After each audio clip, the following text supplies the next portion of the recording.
Hello everyone, today we discuss about the load estimation. आज हम लोग लोड एस्टिमेशन के बारे में पढ़ेंगे, जिसमें हम लोग कूलिंग लोड कैलकुलेशन भी देखेंगे और हीटिंग लोड कैलकुलेशन भी देखेंगे कि कूलिंग लोड निकालने के लिए हम लोग को किन किन चीज़ों पर क्या ध्यान रखना पड़ता है और कूलिंग लोड किन किन चीज़ों से प्रभावित होता है, उन सब चीज़ों के बारे में जानेंगे। और हीटिंग लोड निकालने के लिए भी हम लोग को किन किन चीज़ों पर ध्यान रखना पड़ेगा, उन सब चीज़ों के बारे में जानेंगे।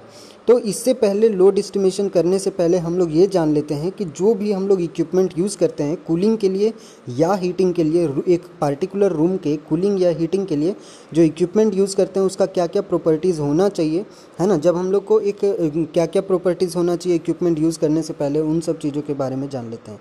तो सबसे पहले आ गया कि रिक्वायरमेंट ऑफ कूलिंग और हीटिंग इक्विपमेंट की क्या क्या रिक्वायरमेंट है कूलिंग और हीटिंग इक्विपमेंट का। तो फर्स्ट वन कि जो इक्विपमेंट हम लोग यूज़ करेंगे, ठीक है ना, जो इक्विपमेंट यूज़ करेंगे वो कैपेबल होना चाहिए हीट को निकालने के लिए। जिस रूम में मान लीजिए कि आप अगर कूलिंग कर रहे हैं तो जिस रूम में आप इस सिस्टम का यूज़ करेंगे वो उस रूम से हीट को एक्सट्रैक्ट करने में कैपेबल होना चाहिए, ठीक है ना। और अगर आप इसको हीटिंग पर्पस के लिए यूज़ कर रहे हैं तो इक्विपमेंट कैपेबल होना चाहिए आपके रूम में हीट प्रोड्यूस करने के लिए। तो जो भी इक्विपमेंट आप यूज़ करेंगे वो कैपेबल होना चाहिए हीट को एक्सट्रैक्ट करने के लिए भी और हीट को ऐड करने के लिए भी अपने रिक्वायरमेंट के अनुसार, ठीक है। तो आपका फर्स्ट पॉइंट यही हो जाता है। Thus these must be able to remove और add heat at the rate at which it produces और removed and maintain the given comfort condition in the room. कि आप जो भी कंफर्ट कंडीशन रूम का उसमें आप फीड कीजिएगा वो चीज़ वो अटेन करने के लिए उसको जितना भी हीट को एक्सट्रैक्ट या ऐड करना होगा वो करने में सक्षम होगा।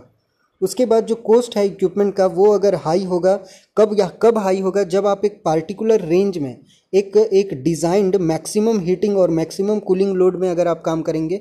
तो अगर आपका कोई भी डिवाइस, जैसे कि मान लीजिए कि आप अगर हाई स्पीड में कोई बाइक अगर यूज़ करते हैं जिसका सीसी अगर ज़्यादा होगा तो उसका कॉस्ट ज़्यादा जाता है, सीसी अगर कम होगा तो कॉस्ट कम जाएगा। तो उसी तरह से यहाँ पर भी आपका मैक्सिमम हीटिंग लोड और कूलिंग लोड पे डिपेंड करेगा कि उसका कॉस्ट कैसा जाएगा। तो आप अगर आप कंफर्ट आपको ज़्यादा चाहिए तो आपको कॉस्ट भी लगाना पड़ेगा, कंफर्ट आपको कम चाहिए तो आपको कॉस्ट कम पड़ेगा, ठीक है ना। तो ये आपका सेकेंड पॉइंट हो गया। उसके बाद है estimation of load involve the following variable. कि अगर हम लोग लोड का एस्टिमेशन करते हैं तो लोड किन किन चीज़ों पे डिपेंड करता है। तो इस लोड का एस्टिमेशन हम लोग का 5 चीज़ों पे डिपेंड करेगा, ठीक है। लोड एस्टिमेशन 5 चीज़ों पे डिपेंड करता है। And first one is magnitude and direction of wind velocity. कि जो विंड चल रहा है, हवा जो चल रहा है उसका डायरेक्शन क्या है और उसका वेलोसिटी क्या है, उस पर डायरेक्शन क्या है, उस डायरेक्शन वेलोसिटी का डायरेक्शन क्या है और उसका मैग्नीट्यूड क्या है वेलोसिटी का, वो आपको पता होना चाहिए, है ना। इस पर भी आपको लोड बढ़ेगा या घटेगा वो डिपेंड करेगा, इस पर जो लोड है वो इस पर डिपेंड करेगा। आउटसाइड ह्यूमिडिटी एंड टेम्परेचर की बाहर में जो एटमॉस्फेरिक टेम्परेचर है और जो ह्यूमिडिटी है उस पर भी डिपेंड करेगा कि उसका लोड क्या होगा। Third one is nature of construction and material used. कि किस तरीके का कंस्ट्रक्शन आप कहाँ पे किस रूम में यूज़ करने वाले हैं, किस तरीके का रूम है, कंस्ट्रक्शन किस तरह से किया हुआ है और उसमें मटेरियल क्या क्या यूज़ किए हुए हैं आप, उस पर भी डिपेंड करेगा। कोई मान लीजिए कि मटेरियल आपको इंसुलेशन टाइप से कोई अगर रूम बनाया हुआ है तो उसमें अलग होगा, अगर आप उसमें ब्रिक्स का इस्तेमाल किए हुए हैं तो वो अलग होगा, अगर आप ग्लास का इस्तेमाल किए हुए हैं तो वो अलग होगा। सब में मटेरियल पर डिपेंड करेगा। Orientation of opening window and door. की किस तरह से दरवाज़ा आप कहाँ पे लगाए हुए हैं, अगर आप दरवाज़ा 24/7 खुला है या नहीं, है ना। विंडो किस तरह का है, विंडो पूरी तरह से पैक है या नहीं, दरवाज़ा में भी सेम कंडीशन, तो इस पर भी डिपेंड करेगा। फिफ्थ वन कि person and it's activity in the room. कि कितने लोग हैं रूम के अंदर और वो लोग क्या कर रहे हैं रूम के अंदर, है ना। इस पर भी डिपेंड करेगा कि पर्सन और उसका जो काम क्या कर रहे हैं रूम के अंदर, इस पर भी डिपेंड करेगा कि उसका लोड क्या होने वाला है, ठीक है। तो ये 5 चीज़ पर है, पांचों चीज़ पे डिपेंड करेगा, उसी के अनुसार हम लोग इसको डिसाइड करेंगे। Cooling load calculation. अभी हम लोग कूलिंग लोड कैलकुलेशन देखते हैं, ठीक है। Assumption behind the design cooling load are as follows. कि कूलिंग लोड जो हम लोग निकालने के लिए क्या क्या एजम्पशन करना होता है। तो फर्स्ट वन है, पहला जो है कि design outside condition are selected from the long term statistical database. जो स्टेटिकल डेटाबेस है वो बहुत सारा मतलब प्रीवियस रिकॉर्ड देखा जाता है कि कहाँ पे कितना लोग आ रहे हैं इस रूम में, कितना इक्विपमेंट यहाँ पे यूज़ हो सकता है ना। पूरा तरह से उसको प्रीवियस डेटा को एनालाइज किया जाता है, उसके बाद उसमें हम लोग डिज़ाइन करना स्टार्ट करते हैं। The load on the building due to the solar radiation is estimated from the clear sky condition, कि जिस बिल्डिंग में भी आपको लगाना होगा वहाँ पे क्लियर स्काई कंडीशन में टोटल कितना लोड जा रहा है, ठीक है। क्लियर स्काई कंडीशन में टोटल कितना लोड जा रहा है उस पर भी डिपेंड करेगा, है ना, उसी के अनुसार हम लोग करेंगे। तो ये सब आपको पहले ही एनालाइज करना पड़ेगा। Third one, the building occupancy is assumed to be at full design capacity, कि फुल डिज़ाइन कैपेसिटी में कितना लोग वहाँ पे ऑक्यूपाई हो रहा है, वहाँ पे जा रहे हैं। जैसे आपका रूम है 10x10 का, ठीक है, तो उसमें कितना लोग आ सकते हैं, 10 लोग 15 लोग आ सकते हैं। तो उसी के अनुसार एक मैक्सिमम कि आप कितना लोग वहाँ पे जा सकते हैं, है ना, उसी के अनुसार होगा। अगर आप ज़्यादा लोग जाएंगे तो वो क्या होगा कि आपका फेल हो जाएगा, जो मशीन होगा वो पूरी तरह से कंफर्ट आपको नहीं दे सकता है। तो एक मैक्सिमम लोग कितना जा सकता है रूम में, उसके अनुसार आप उसको लोड को वेरी घटा सकते हैं, ठीक है। All building equipments and appliances, कि कितना इक्विपमेंट आप यूज़ कर रहे हैं बिल्डिंग के अंदर, कौन कौन सा डिवाइस है ना, are consider to be operating at a reasonable representative capacity, की जो भी हम लोग का है वो इक्विपमेंट हम लोग यूज़ कर रहे हैं या कोई अप्लियंसेस यूज़ कर रहे हैं, वो सब का एनालिसिस आपको करना होगा। क्योंकि आपको पता ही है कि कोई भी इक्विपमेंट अगर आप यूज़ कर रहे हैं तो वो भी क्या करेगा, हीट को एब्जॉर्ब करेगा। अगर वो इलेक्ट्रिक एप्लियंसेस है तो वो तो और ज़्यादा इलेक्ट्रिक करंट कंज्यूम करेगा और वो हीट प्रोड्यूस करेगा ही करेगा, थोड़ा ना थोड़ा हीट तो प्रोड्यूस करता ही है, ठीक है। अब हम लोग जानते हैं कि जो कूलिंग लोड है, वो कूलिंग लोड जो है वो दो टाइप का लोड में डिपेंड करेगा। पहला हो जाता है कि एक इंटरनल लोड और एक है एक्सटर्नल लोड। इंटरनल लोड और एक्सटर्नल लोड इन दो चीज़ों पे डिपेंड करेगा, ठीक है। जो टोटल लोड है उसके बारे में जानते हैं। The total cooling load consist of heat transfer through the building envelope, कि जो बिल्डिंग इनवेलप है मतलब जो बिल्डिंग का किनारा है, जैसे कि वॉल हो गया, दीवार हो गया, छत हो गया, है ना, फ्लोर ग्राउंड हो गया, खिड़की दरवाज़ा, इन सब चीज़ों से जो सोलर रेडिएशन के थ्रू, है ना, सोलर रेडिएशन के थ्रू या फिर और किसी भी तरह से जो हीट आ रहा है अंदर में, उसके कारण ये कूलिंग लोड बनता है। ये कूलिंग लोड जो है इन सब चीज़ों से ही, इन सब चीज़ों के ही कारण ये सब से क्या होगा, जैसे वॉल है, रूफ है, फ्लोर है, अगर मतलब सनलाइट अगर इन पे पड़ेगा तो कुछ ना कुछ हीट वो एब्जॉर्ब करेगा, और वो हीट कहाँ देगा, रूम के अंदर। तो रूम का कूलिंग लोड तो बढ़ेगा ना, कि उसको ज़्यादा ठंडा करना पड़ेगा अब। तो इसी तरह से अगर आप खिड़की दरवाज़ा भी ज़्यादा यूज़ करते हैं तो उसमें भी कूलिंग लोड आपका बढ़ता है, ठीक है ना। Load due to the heat transfer through the envelope is called external load. जो इन्वेलप के थ्रू मतलब किनारों के द्वारा, जैसे कि दीवार, खिड़की, रूफ इन सब चीज़ों के द्वारा जो हीट आ रहा है उसको हम लोग एक्सटर्नल लोड बोलेंगे।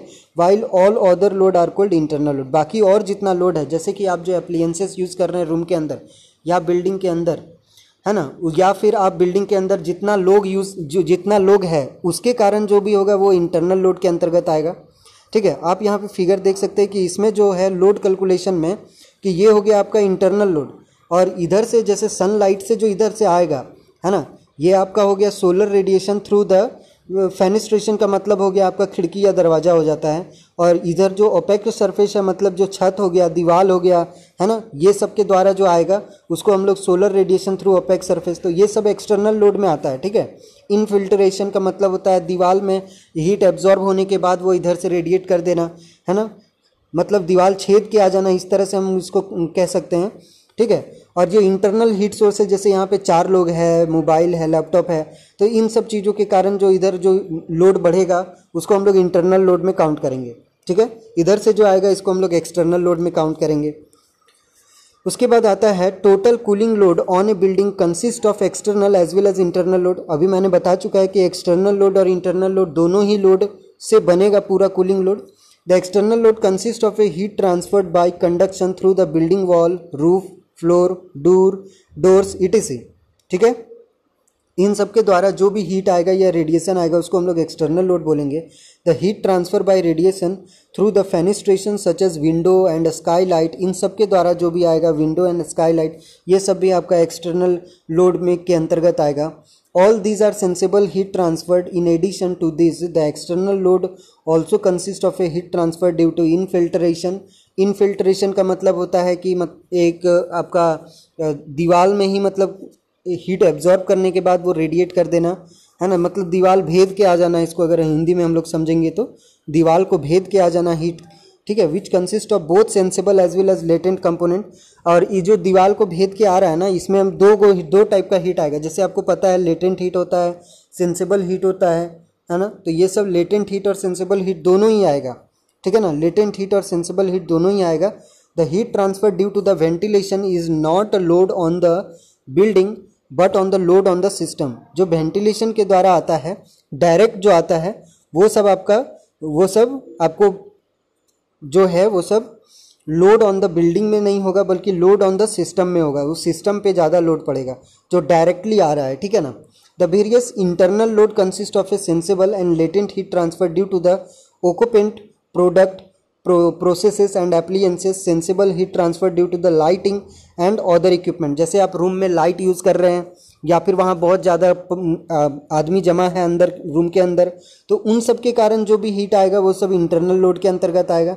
या फिर आप वहाँ मोबाइल, लैपटॉप या कोई इलेक्ट्रिक एप्लियंसेस यूज़ कर रहे हैं, उसके कारण जो हीट होगा वो सब आपका इंटरनल लोड के अंतर्गत आएगा। बल्ब हो गया, फ़ैन हो गया, मोटर हो गया, ये सब चीज़ अगर आपके अंदर में है तो ये सब चीज़ इंटरनल लोड के अंतर्गत आएगा। तो इन सब चीज़ों में अभी तक हम लोगों ने देखा कि किस तरह से कूलिंग लोड किन किन चीज़ों पे डिपेंड कर रहा है, और हम लोग कूलिंग लोड का मतलब समझ में आ गया है कि आखिर हमको उस रूम को एक डिज़ायर्ड अपने कंफर्ट जोन में लाने के लिए हम लोग को कितना हीट को एक्सट्रैक्ट करना पड़ेगा। This heat is called cooling load. उसको हम लोग कूलिंग लोड कहेंगे कि टोटल हमको कितना हीट, वो हीट आइदर आपका इंटरनल लोड हो, मतलब इंटरनल हीट हो, या तो एक्सटर्नल हो, रूम के बाहर से हीट आ रहा हो, सन रेडिएशन, वेदर, ह्यूमिडिटी के कारण, बाहर का एटमॉस्फेरिक टेम्परेचर के कारण, इन सब चीज़ों के कारण वो एक्सटर्नल लोड कहलाएगा। तो हम लोग को टोटल लोड जो कि आखिर हमको कितना कम करना पड़ेगा उसको कंफर्ट जोन में लाने के लिए, उसको हम लोग कूलिंग लोड कहेंगे, ठीक है। हीटिंग लोड कैलकुलेशन करने के लिए, टोटल हीटिंग लोड कैलकुलेशन आपको पता ही है कि एसी का इस्तेमाल हम लोग ठंडे के दिनों में भी करते हैं, तो इसका जो एक कूलिंग लोड भी होता है, एक हीटिंग लोड भी होता है। अगर आप उसको ठंडे के दिनों में कर रहे हैं तो आपको हीटिंग लोड होगा, गर्मी के दिनों में कर रहे हैं तो वो कूलिंग लोड होगा। तो इसी अनुसार अगर हम लोग हीटिंग लोड कैलकुलेशन भी देखेंगे तो एक कंफर्ट जोन में लाने के लिए हम लोग को टोटल रूम को कितना हीट करना पड़ेगा, उसको हम लोग हीटिंग लोड बोलेंगे, ठीक है। तो इसमें क्या होता है, in a heating load calculation the steady state condition are assumed and the internal heat source are neglected. इसमें जो हीटिंग लोड कैलकुलेशन में हम लोग क्या मानते हैं कि स्टडी स्टेट कंडीशन को एज्यूम करते हैं, जिसमें हम लोग इंटरनल हीट सोर्स को नेग्लेक्ट करके चलते हैं, ठीक है। इंटरनल हीट सोर्स को क्या करते हैं, नेग्लेक्ट करके चलते हैं। और इसमें जो है हीटिंग लोड कैलकुलेशन में स्टडी स्टेट कंडीशन को एज्यूम करते हैं, स्टडी स्टेट कंडीशन को, ठीक है, steady state. And the internal heat source को हम लोग नेग्लेक्ट करके चलते हैं।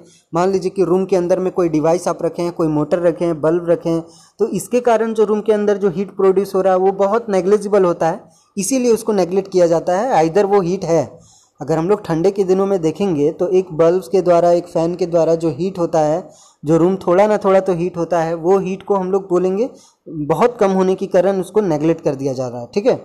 We have to estimate only the sensible and latent heat loss from the building, wall, roof, ground, window, है ना, doors, due to the infiltration and ventilation from the heating load। कि जैसे रूम में जितना heat है, मान लीजिए वो हीट किसी तरह से लॉस हो रहा है, क्योंकि बाहर का टेम्परेचर क्या है, ठंडा है, तो रूम का टेम्परेचर तो हम लोग गर्म रखना चाहेंगे, तो हीट इस बार कहाँ फ्लो करेगा, रूम से बाहर की ओर हीट फ्लो करेगा, क्योंकि हम लोग रूम को क्या करना चाह रहे हैं, ठंडा गर्म रखना चाह रहे हैं। तो वहाँ से चूँकि रूम गर्म है और बाहर का टेम्परेचर ठंडा हो चुका है, तो हीट जो है वो अब रूम से बाहर की ओर जाएगा। तो रूम से कितना हीट, आखिर कितना लेटेंट हीट और सेंसिबल हीट बाहर जा रहा है, मतलब मेरा जो डिज़ायर रूम है या डिज़ायर बिल्डिंग है, उस बिल्डिंग से कितना टोटल हीट मेरा बाहर की ओर जा रहा है ना, टोटल हीट कितना बाहर की ओर जा रहा है, वो हीट को हम लोग क्या बोलेंगे, वो हीट को ही हम लोग हीटिंग लोड बोलेंगे, ठीक है ना। कि टोटल मेरा जो रूम है, यहाँ पे आपको पता ही है कि हीट ऑलवेज जो है higher temperature to lower temperature जाएगा, और इसमें जो है वो, इसमें हम लोग का जो है कि चूँकि ठंडे के दिनों में रूम के अंदर में टेम्परेचर ज़्यादा होने की वजह से जो हीट है वो रूम से बाहर की ओर जाएगा, है ना। Since the steady state is assumed, steady state हम लोग एज्यूम किए हुए हैं, the required heating capacity of the system is equal to the total heat loss from the building, है ना। Steady state assume the required heating capacity जो होगा वो टोटल कितना होगा, equal to the total heat loss from the building, कि total कितना heat loss हो रहा है बिल्डिंग से उसके बराबर होगा। The calculated heating system capacity will always be more than the actual required cooling capacity. जो कैलकुलेटेड हीटिंग सिस्टम कैपेसिटी है will always be more than the actual और रिक्वायर्ड कूलिंग कैपेसिटी से होगा, ठीक है ना, एक्चुअल और required cooling capacity. It may be, जैसे यहाँ पे क्या बोला कि जो हीटिंग कैपेसिटी है वो always be more than the actual required cooling capacity, ठीक है। जो हीटिंग कैपेसिटी है वो ऑलवेज ज़्यादा होगा कूलिंग कैपेसिटी के अकॉर्डिंग, ठीक है ना, उसके कंपेयर में हीटिंग कैपेसिटी ज़्यादा होता है। It may be difference may not be very high, मतलब दोनों का डिफरेंस अगर हम लोग हीटिंग कैपेसिटी और कूलिंग कैपेसिटी का अगर घटा करके डिफरेंस देखेंगे तो वो ज़्यादा नहीं होगा, है ना, ज़्यादा नहीं होगा। As the internal heat generation is not very large, चूँकि इंटरनल हीट जनरेशन ज़्यादा नहीं होता है ना, बिल्डिंग के अंदर में जो इंटरनली लोडेड है वो ज़्यादा नहीं होता है, इसीलिए जो डिफरेंस है वो ज़्यादा नहीं आ रहा है, ठीक है ना, डिफरेंस ज़्यादा इसीलिए नहीं आ रहा है, ठीक है। तो ये आपका कूलिंग कैपेसिटी और हीटिंग कैपेसिटी किन किन चीज़ों पे डिपेंड करेगा ये हम लोग कर चुके हैं। उसके बाद इसका हम लोग को न्यूमेरिकल पढ़ना नहीं है, तो होप आपको यहाँ तक समझ आया होगा। ये ख़त्म हो गया। नेक्स्ट हम लोग अगला यूनिट देखेंगे कि उसमें किस तरह से हम लोग का क्या क्या टॉपिक है। 2 यूनिट और बचा हुआ है, हम लोग नेक्स्ट वीडियो में कवर करेंगे। Okay, thank you.